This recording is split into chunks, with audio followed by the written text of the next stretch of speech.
The treaty ended the war until a human fought like a war god. The corridor was dark and silent.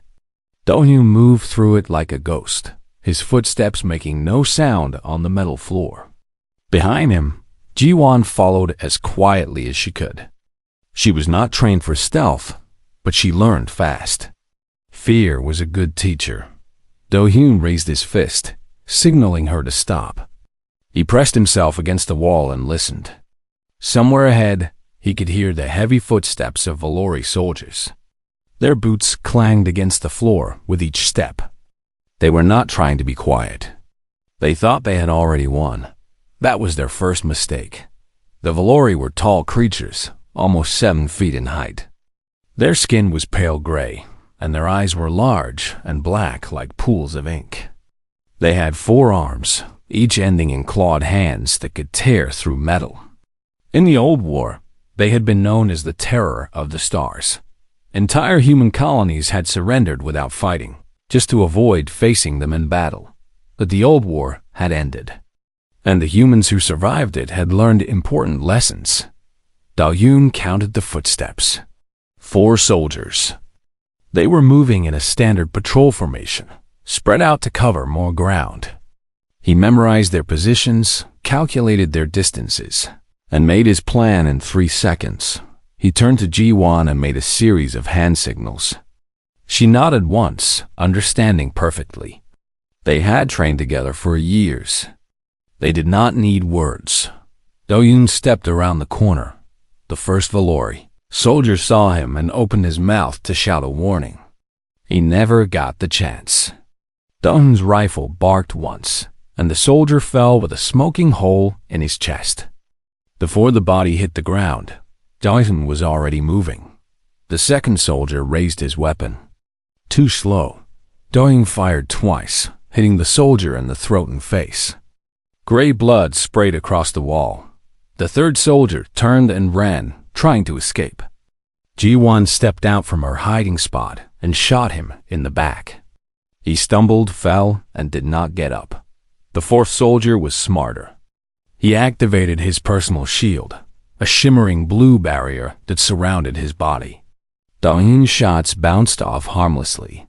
The soldier laughed, a harsh sound like grinding metal. "Foolish human," he said in broken human language. "Your weapons cannot hurt me." Do-hyun did not answer. He simply picked up a metal pipe from the ground and threw it at the soldier's face. The pipe passed through the shield.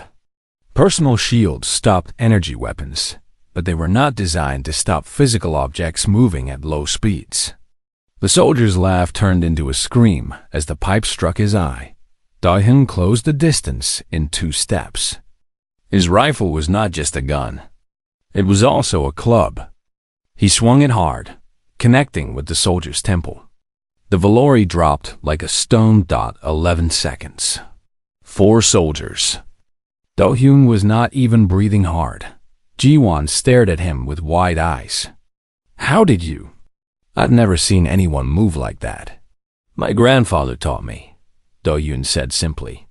He knelt beside one of the fallen soldiers and took his plasma rifle. Valori weapons were more powerful than human ones. They would need every advantage they could get. He survived the Battle of Red Horizon. 2,000 humans against 10,000 Valori. Only 300 humans came back. He was one of them. He handed the plasma rifle to Ji-won. She took it with trembling hands. "We need to keep moving," he said. "More will come soon." They moved deeper into the station, avoiding the main corridors where possible. Do-hyun used maintenance tunnels and service passages that the Valori would not know about. He had memorized every inch of this station during his years of service. It was his home, and now he would use that knowledge to defend it. They encountered 2 more Valori patrols. The first one died without ever seeing them. Do-hyun attacked from the shadows, striking fast and disappearing before they could respond. The second patrol was larger, 8 soldiers moving in tight formation. Do-hyun and Ji-won ambushed them at a corridor intersection, catching them in a crossfire. 6 died in the first 3 seconds. The remaining 2 tried to flee but ran straight into Dayun's knife. The killing was easy. Too easy. Dayun did not enjoy it, but he did not hesitate either. These soldiers had come to murder innocent people. They had broken a treaty that had kept the peace for 40 years. They deserve what they got. "Lieutenant," Jiwon whispered after the 8th patrol fell. "My ammunition is running low." Do-hyun checked his own supplies. He had enough for maybe 2 more encounters. They needed a better position, somewhere they could defend without wasting bullets. He thought for a moment, then nodded. The central corridor. It's narrow, only wide enough for 2 people to walk side by side. If we block the ends, we can hold it against a much larger force. For how long? As long as we need to. They reached the central corridor and began building barricades from whatever they could find. Broken furniture. Damaged machinery. Bodies of fallen Valori soldiers. It was grim work, but necessary. When they finished, they had created a killing field. Anyone who tried to pass through would have to come at them 1 or 2 at a time.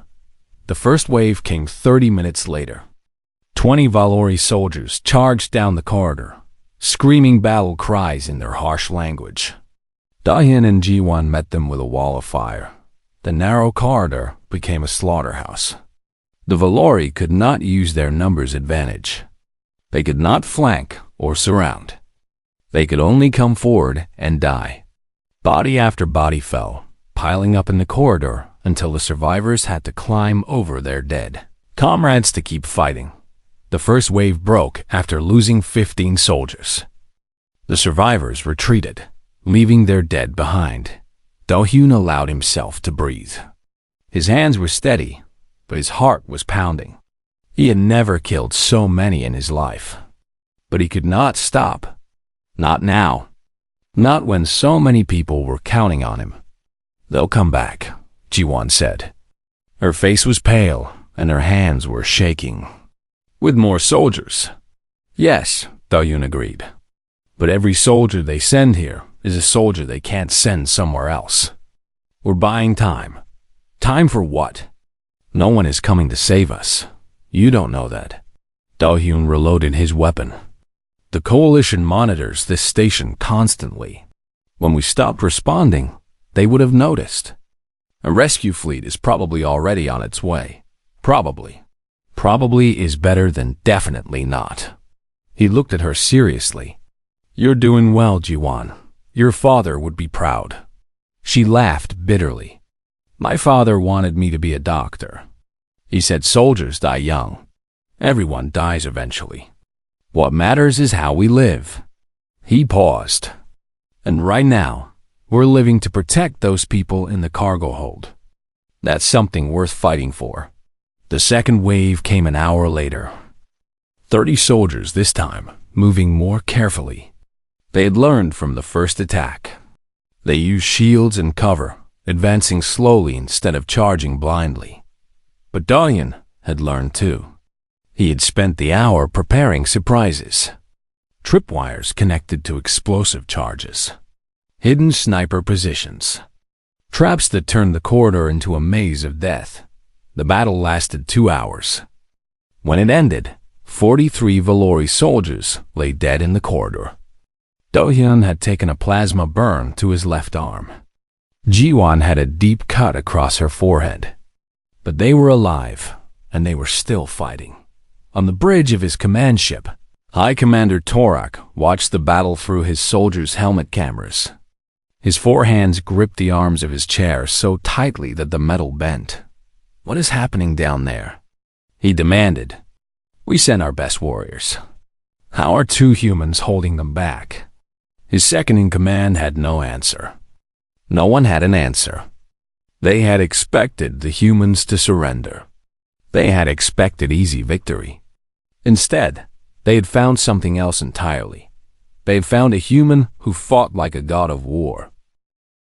The treaty ended the war until a human fought like a war god. Do-hyun returned to the cargo hold covered in blood and ash. The survivors looked at him with terror in their eyes. He barely looked human anymore. His face was swollen and burned.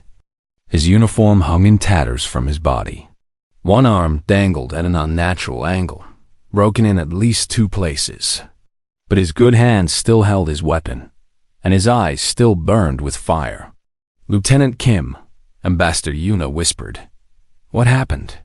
Where is Sergeant Chai?" Dayan did not answer. He could not answer. He walked to the barricade they had built at the door and added his body to it, leaning against the metal with his rifle pointed at the entrance. "She's not coming back," he finally said. His voice was hoarse, barely above a whisper. "She bought us time. We need to use it." Yuna closed her eyes. Another name for the list. Another person who would never go home. But there was no time for grief. Grief was for survivors, and they were not survivors yet. "How many Valori are left?" she asked. "I don't know. Enough. They're regrouping. They'll hit us with everything they have soon." Do-Hyun checked his rifle. "Half a charge. Maybe 15 shots if he was lucky. I can hold them for a while. Maybe long enough for rescue to arrive. Maybe. It's the best I can offer." Taiwu, the medical technician, approached with a first aid kit. "At least let me look at your arm. If it's broken badly, it is broken badly, but I need it to fight." Do-Hyun shook his head. "Wrap it tight. Give me something for the pain. That's all you can do." Taiwu worked quickly, binding the broken arm to Do-Hyun's chest so it would not move. He injected a painkiller into Do-Hyun's neck. The effect was immediate. The throbbing agony faded to a dull ache. "That's a heavy dose," Taiwu warned. "It might affect your judgment." "My judgment is to kill as many Valori as possible before I die. I don't think painkillers will change that." The waiting was the worst part. Do-Hyun stood at the barricade, watching the corridor through the narrow gap they had left. Behind him, the survivors huddled together in silence. Some were praying, some were crying. Some had gone quiet, lost in their own thoughts. Yuna came to stand beside him. She still held the pistol he had given her. Her hands were steady. "I want to apologize," she said quietly. "For what?" "For believing in the treaty. For thinking we could trust them. For bringing us to this place." Her voice cracked. "This is my fault. All of it." "No." Do-Hyun shook his head. "The fault belongs to those who broke the treaty. You did what you thought was right. You tried to build peace. That's never wrong. Peace built on lies is not peace. Then we build a new peace, a real one. One that they can never break." He looked at her.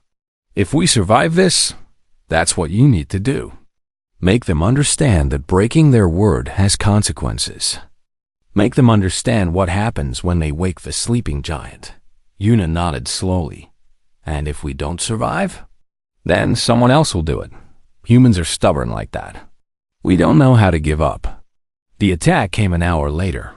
This time, the Valori did not hold back.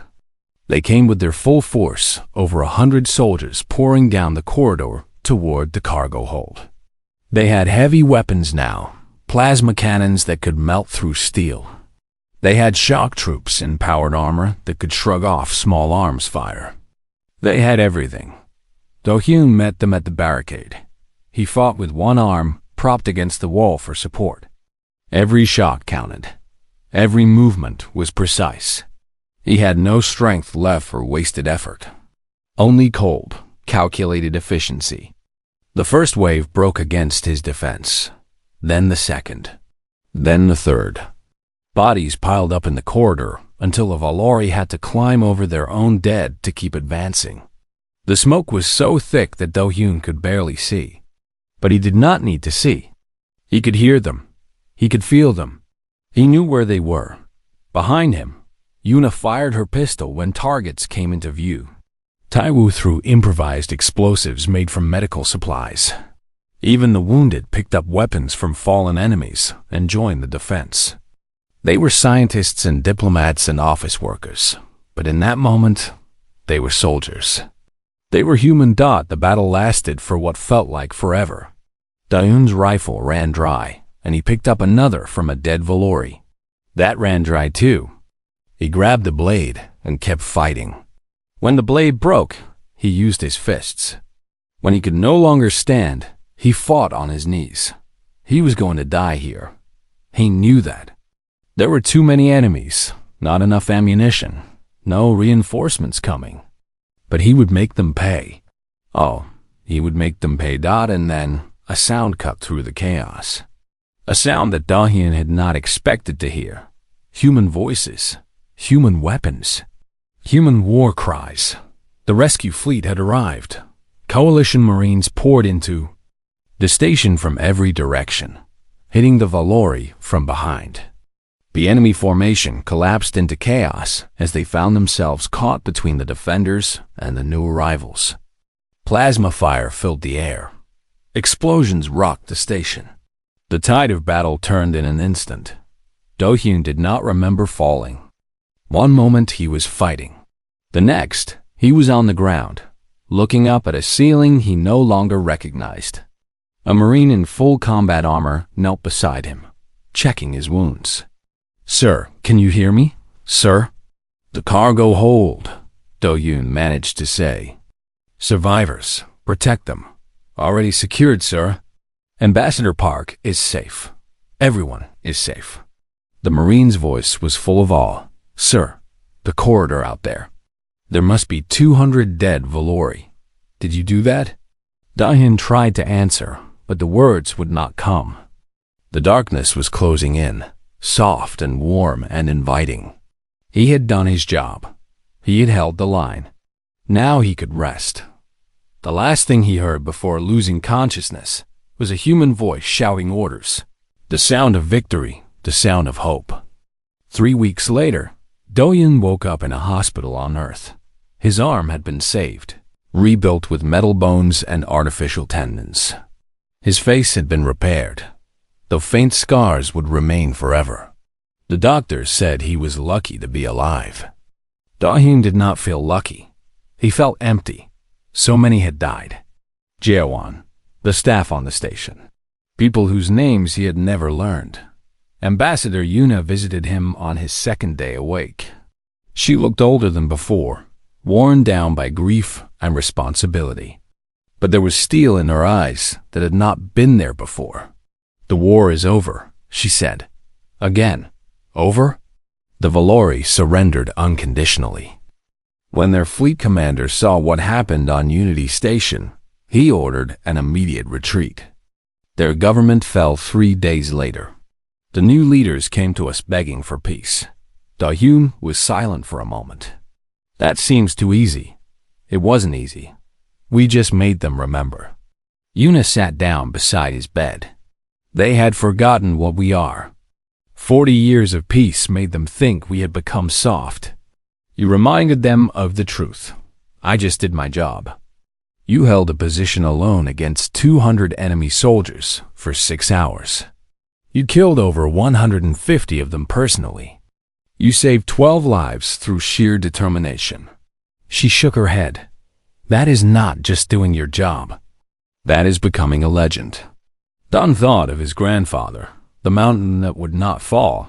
He thought of Jiwon, who had given her life so others could live.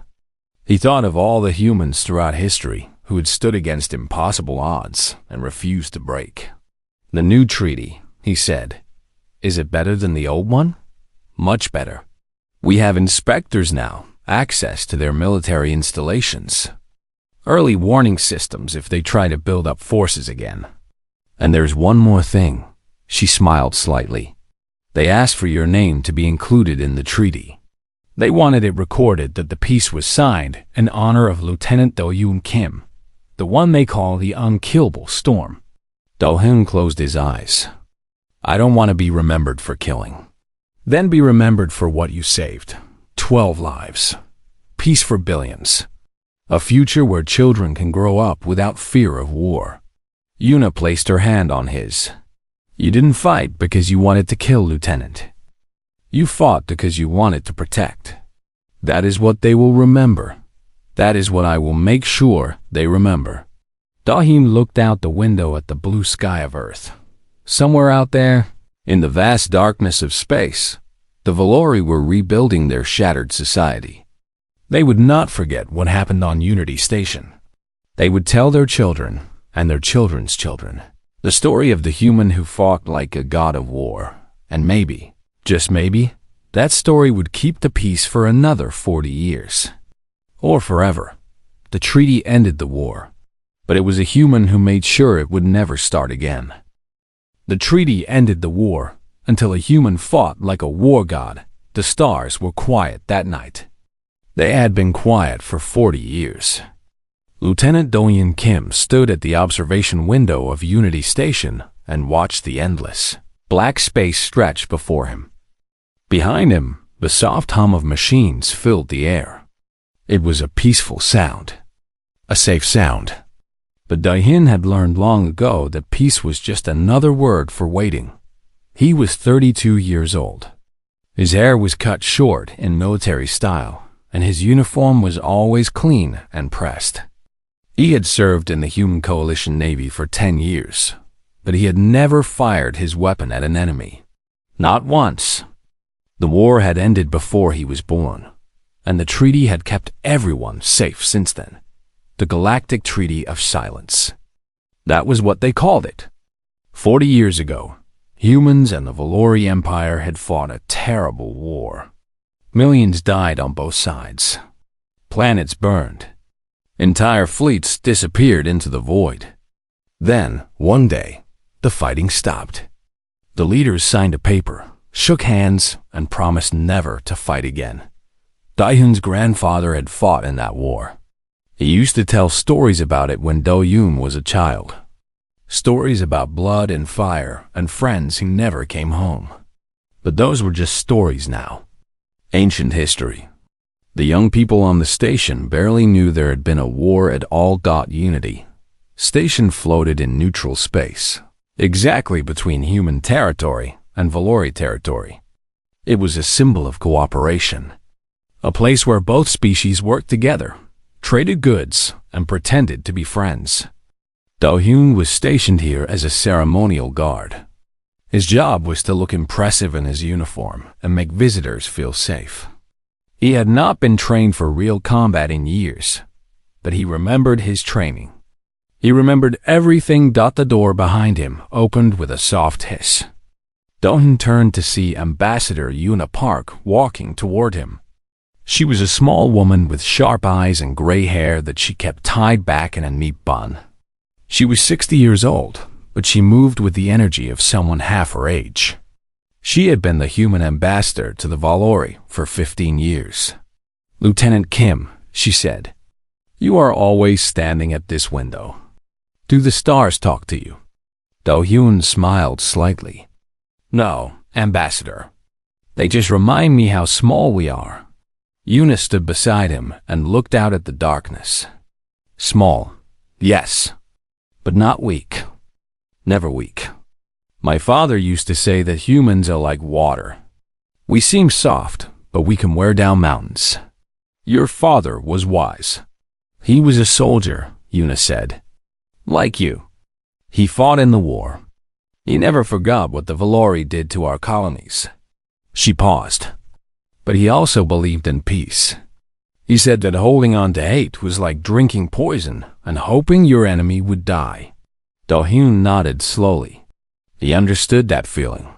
The war had ended, but the memories remained. Some humans still hated the Valori. Some Valori still hated humans. The treaty kept them apart, kept them polite, but it could not make them truly trust each other. "The Valori delegation arrives tomorrow," Yuna said. "High Commander Torak himself is coming. This is a great honor. We must make sure everything is perfect." "I will double the guard rotation," Do-Hyun said. "That won't be necessary. This is a peace mission. We don't want the Valori to think we don't trust them." Do-Hyun wanted to argue, but he kept his mouth closed. He was a soldier. His job was to follow orders, not to question them. But something in his gut told him that tomorrow would not be a normal day. That night, Do-Hyun could not sleep. He lay in his small room and stared at the ceiling. The station was quiet. Too quiet. He got up and walked through the empty corridors, checking doors and windows out of habit. Everything seemed normal. The other guards were at their posts. The scientists were in their labs. The diplomats were in their quarters. But the feeling in his gut would not go away. He found himself at the communication center. Sergeant Ji-Wan Chai was on duty there. She was young, only 25, with a round face and bright eyes. She had joined the military because she wanted to see the galaxy. So far, she had only seen this station. "Lieutenant," she said, surprised. "Is something wrong?" "I don't know," Da-Yun admitted. "Have you noticed anything strange tonight?" Ji-Wan checked her screens. "No, sir. All communication channels are normal. The Valori fleet is approaching on schedule. They should arrive at 0800 tomorrow." "How many ships?" "3, sir. 1 command vessel and 2 escorts. Standard diplomatic formation." Da-Yun nodded. 3 ships. That was normal. That was expected. But he could not shake the feeling that something was wrong. "Keep your eyes open," he said. "Report anything unusual to me directly." "Yes, sir." Do-Hyun returned to his quarters, but he did not sleep. He sat on the edge of his bed and cleaned his rifle. It was a habit from his training days. When you could not control the world around you, you could at least control your weapon. You could make sure it was ready for whatever came next. The morning came slowly. Do-Hyun was at his post by 0700, standing at attention in the main docking bay. Ambassador Yuna stood beside him, wearing her formal diplomatic robes. Behind them, a small crowd of human staff waited to greet the Valori guest. At exactly 0800, the first Valori ship appeared through the station's main viewport. It was a massive vessel, dark and angular, covered in weapons that gleamed in the starlight. Da-Hyun had seen pictures of Valori warships, but seeing one in person was different. It was like looking at a sleeping predator, beautiful and terrifying at the same time. Then the second ship appeared. Then the third. Then the fourth. Do-Hyun's blood went cold. 4 ships? There were supposed to be 3. "Ambassador," he said quietly, "we have a problem." Yuna's face went pale as she counted the ships. "That's impossible. The treaty specifically limits diplomatic missions to 3 vessels." Before she could say anything else, the station's alarm began to scream. Red lights flashed across the ceiling. Ji-Wan's voice crackled over the intercom, filled with fear. "All personnel, this is not a drill. Multiple Valori warships detected. Count is now 12. Repeat 12 hostile vessels. They are powering weapons." The treaty had held for 40 years. It ended in that moment. Do-Hyun grabbed Ambassador Yuna's arm and pulled her toward the exit as the first plasma bolt struck the station. The floor shook beneath their feet. People screamed. Glass shattered. Fire erupted from the walls. The war had returned, and Do-Hyun was standing in the middle of it. The treaty ended the war until a human fought like a war god. High Commander Tarak stood in the war room of his flagship, surrounded by screens showing the carnage on Unity Station. His officers stood in silence, afraid to speak. The mood was not triumphant. It was terrified. "Show me again," Tarak commanded. The screen flickered, and the footage played once more. A human, just one human, moving through corridors like a shadow. He appeared behind a patrol, killed 3 soldiers before they could turn around, and vanished into the darkness. Another clip showed him dropping from the ceiling onto a squad of Valori warriors, his blade flashing in the red emergency lights. Bodies fell around him like leaves in autumn. "He's killed 64 of our soldiers," an officer reported. His voice trembled. "The female with him has killed another 21. Together, they've destroyed every unit we've sent. That's impossible, another officer said.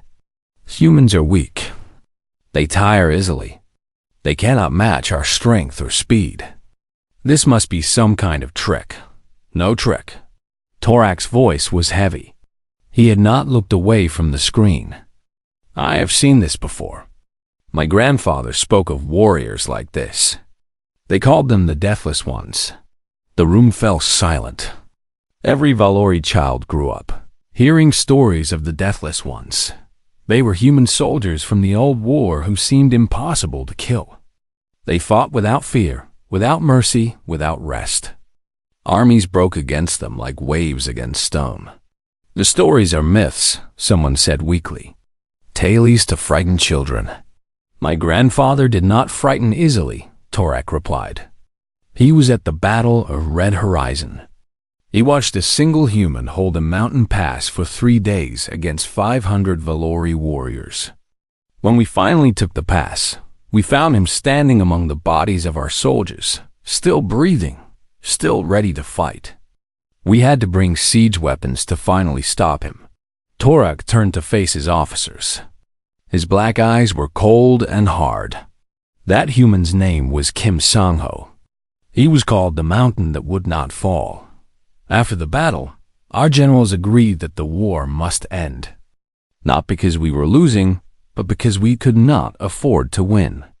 Every victory cost us too much. The humans would not surrender, would not break, would not accept defeat. They fought until their last breath, and even then, they kept fighting. He pointed at the screen, at the image of Do-Hyun Kim standing over a pile of Valori corpses. This human carries the same name, Kim. He fights with the same fire, the same impossible will. We did not destroy the Deathless Ones in the last war. We simply made them sleep for 40 years. And now, we have woken them up again. On the station, Do-Hyun and Ji-won had retreated to a new position. The central corridor had become too dangerous to hold. Too many Valori bodies blocked the path, making movement difficult. They needed fresh ground. They found it in the engineering section. The main reactor room was large and open, with multiple levels connected by metal walkways. More importantly, it had only 2 entrances. And Do-Hyun knew exactly how to defend it. Help me with this, he said, dragging a heavy piece of machinery toward the door. Ji-won grabbed the other end, and together they pushed it into place. It would not stop the Valori, but it would slow them down. Do-Hyun's arm throbbed where the plasma bolt had burned through his uniform. The wound was bad, deep enough to see muscle beneath the blackened skin. He had wrapped it with a torn piece of cloth, but it needed proper medical attention. Attention that he could not afford right now. You should rest, Ji-won said. She looked almost as bad as he felt. The cut on her forehead had stopped bleeding, but her face was pale, and her hands were shaking with exhaustion.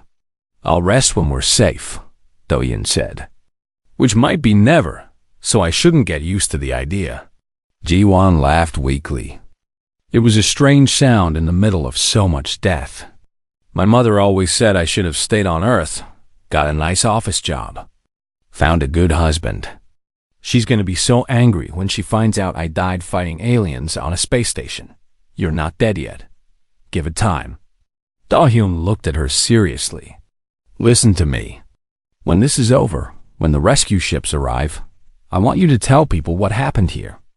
Not just the fighting. Tell them about the people in the cargo hold. Tell them about Ambassador Yuna. Tell them that we didn't just give up and die. We fought. We made them pay for every inch of this station. Can you do that? Ji-won nodded slowly. I can do that. But you'll be there to tell them yourself. Maybe. Do-Hyun checked his rifle one more time. The power cell was almost empty. He had 1 full cell left, plus the Valori plasma rifle with half a charge. Not enough. Nowhere near enough. Maybe not. War doesn't care about fairness. The attack came without warning. The Valori had learned that charging through corridors was suicide. Instead, they cut through the walls, blasting holes in the metal with heavy weapons. Soldiers poured through the gaps, coming from 3 directions at once. Do-hyun fought like a man possessed. He moved through the chaos with deadly precision, his rifle barking death in short, controlled bursts. When the rifle ran dry, he switched to the plasma weapon. When that overheated, he used his knife. When the knife broke off in a Valori's chest, he used his hands. Ji-won covered his back, shooting down anyone who tried to flank him. She was crying as she fought, tears streaming down her face, but her aim was steady. Fear had transformed into fury. She was no longer afraid to die. She was afraid to fail. The battle raged for hours. Bodies piled up on the walkways and fell from the catwalks to the floor below. Blood, both red and gray, painted the walls and pooled on the ground. The air filled with smoke and the smell of burning flesh. At some point, Do-hyun lost track of time. He existed only in the moment, moving from one enemy to the next without thinking. His body was a weapon, his mind a targeting computer. Nothing else mattered. Nothing else existed. When the last Valori in the room finally fell, Do-hyun stood among the dead like a statue carved from stone. His uniform was soaked with blood, most of it not his own. His face was covered with cuts and burns. One of his eyes was swollen shut, but he was still standing. He was still breathing. He turned to look for Ji-won and felt his heart stop. She was on the ground, her back against a machine. A Valori blade was buried in her stomach. Her hands were pressed against the wound, trying to stop the bleeding, but the blood kept coming. Ji-won. Do-hyun rushed to her side and knelt down. Hold on, just hold on.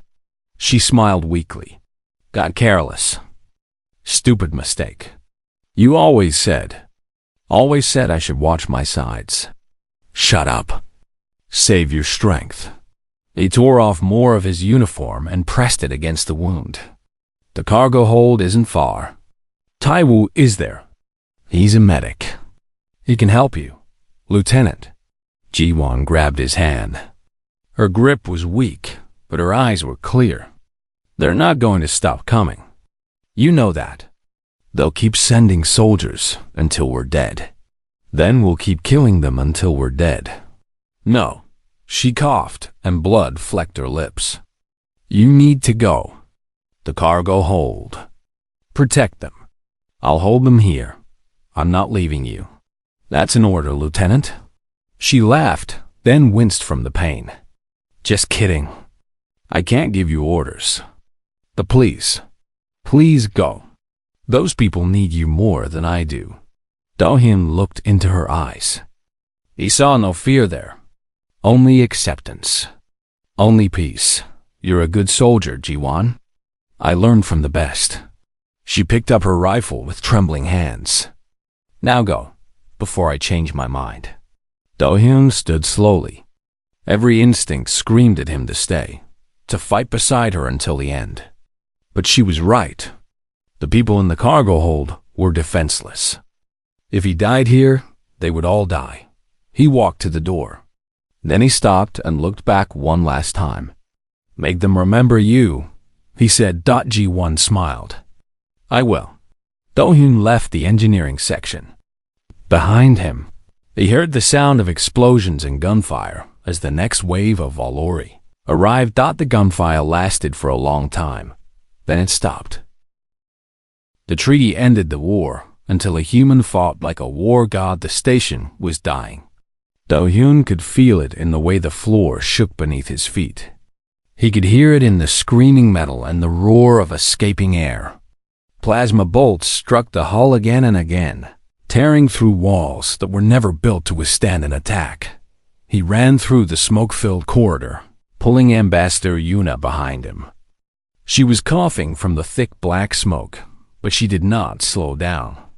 She was old, but she was tough. Do-hyun had always respected that about her. The emergency shelter, she gasped. We need to reach the emergency shelter. The shelter is on the other side of the station, Do-hyun said. We won't make it. We need to find somewhere closer. Another explosion rocked the station. A section of the ceiling collapsed behind them, blocking the corridor with twisted metal and sparking wires. They could not go back now even if they wanted to. Do-hyun pulled Yuna into a side passage and stopped to check his communicator. The screen flickered with static, but he could still hear fragments of voices, screaming, crying, calls for help that would never be answered. "This is Lieutenant Kim," he said into the device. "Anyone who can hear me, report your position." Static. Then a voice. Ji-won. "Lieutenant, I'm in the cargo hold with 11 others. We have wounded. The Valori are boarding through the main docking bay." Do-hyun's jaw tightened. Boarding. They were not just trying to destroy the station. They wanted prisoners. Or witnesses. "Stay hidden," he ordered. "I'm coming to you." He grabbed Yuna's hand and started moving again. The cargo hold was 3 levels down and 2 sections over. Normally, it would take 5 minutes to walk there. But nothing was normal anymore. They passed bodies in the corridors. Human bodies. Some were burned. Some were crushed under fallen debris. Do-hyun did not stop to check if they were alive. He could not afford to stop. Every second counted now. Yuna said nothing, but he could see the tears streaming down her face. These were her people. She had worked with them for years. She knew their names, their families, their dreams. And now they were dead because the Valori had decided that peace was no longer useful. They reached a maintenance ladder and climbed down 2 levels. The lower sections of the station were darker, lit only by emergency lights that cast everything in a red glow. The air was thicker here, harder to breathe. But there were no Valori soldiers. Not yet. The cargo hold was at the end of a long corridor. Do-hyun approached carefully, his rifle raised. He had not fired this weapon in combat for 10 years, but his hands were steady. His eyes were sharp. His training had not left him. "Ji-won," he called softly. "It's Kim. Open the door." A moment of silence. Then the heavy door slid open, revealing a room full of frightened faces. Ji-won stood at the front, a pistol in her shaking hands. Behind her, 11 other humans huddled together. Some were bleeding. Some were crying. All of them looked terrified. "Lieutenant," Ji-won breathed. "Thank God." Do-hyun guided Yuna inside, and the door closed behind them. He quickly scanned the room, counting heads and assessing injuries. 3 people were seriously wounded. The others had minor cuts and bruises. No soldiers except himself and Ji-won. The rest were scientists, engineers, and administrative staff. People who had never held a weapon in their lives. "What's the situation?" he asked Ji-won. "Bad," she said. "Really bad. The Valori have taken control of the upper levels. They're moving through the station systematically, room by room. I've been monitoring their communications." She paused. "Lieutenant, they're executing everyone they find." The room went silent. Yuna stepped forward, her face pale but her voice steady. "That's impossible," she said. "High Commander Torak is a diplomat. I've worked with him for years. He would never order something like this." "With respect, Ambassador," Ji-won said, "High Commander Torak is the one giving the orders." "I heard his voice myself." He said. She swallowed hard. He said the time for pretending is over. He said humans should never have been allowed to survive the first war. Yuna's legs seemed to weaken. Do-hyun caught her arm and helped her sit down on a cargo crate.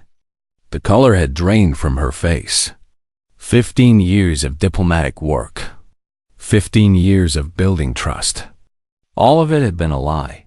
"We need to contact the coalition," Do-hyun said. "Tell them what's happening." "I tried," Ji-won said. "The Valori are jamming all long-range communications. Nothing gets in or out. We're completely cut off. Dahyun's mind raced. 12 warships surrounded the station. Valori soldiers were moving through the corridors, killing everyone they found. No way to call for help. No way to escape. The situation was hopeless. But Dahyun had learned long ago that hopeless situations were just situations that required more effort. How many Valori soldiers are on the station? He asked. I counted at least 50 in the first boarding party, Ji-won said. More coming every few minutes. Weapons? Plasma rifles. Personal shields. Standard Valori military equipment. 50 soldiers against 14 humans, most of whom could not fight. The odds were impossible. But Dahyun had studied the old war records. He knew what humans had done against impossible odds before. Listen to me, he said, addressing the room. I know you're scared. I know this seems hopeless. But we are not going to die here. Not today. Not like this. A young man with a bandaged arm spoke up. His name was Ti-woo, and he worked as a medical technician. How can you say that? There are 50 of them. We have 2 guns. 3, Dahyun corrected. He pulled a backup pistol from his belt and handed it to Yuna. Can you use this? The ambassador looked at the weapon for a long moment. Then she took it, checked the safety, and nodded. My father taught me. Good. Dahyun turned back to the group. The Valori think we are weak. They think the peace made us soft. They forgot what we are capable of when we have no choice but to fight. But we're not soldiers, someone said. No, Dahyun agreed. But you don't need to be soldiers. You just need to survive. I need all of you to stay here, stay quiet, and stay alive. Ji-won and I will deal with the Valori. Jae-won's eyes widened. Deal with them? Left of you there are 50. I heard you the first time. Dahyun checked his rifle one more time. The cargo hold has only one entrance. That makes it easy to defend, but also easy to trap. If the Valori find us here, we die. Our only chance is to stop them before they reach us. You're going out there? Alone? Not alone. You're coming with me. He met her eyes. You said you wanted to see the galaxy. Well, this is what the galaxy looks like sometimes. It's not always beautiful. Sometimes it's bloody and terrible and unfair. But that doesn't mean we give up. Ji-won was quiet for a moment. Then she straightened her back, raised her chin, and nodded. What's the plan? Dahyun allowed himself a small smile. We make them regret breaking the treaty. He walked to the door, then turned back to look at the huddled group of survivors. They were scared and wounded and completely out of their element. But they were still alive. And as long as they were alive, there was hope. Ambassador, he said, if we don't come back, you're in command. Keep these people safe. Yuna held the pistol with steady hands. Come back, Lieutenant. That's an order. Dahyun nodded once. Then he opened the door and stepped into the blood-red darkness of the dying station. The hunt had begun.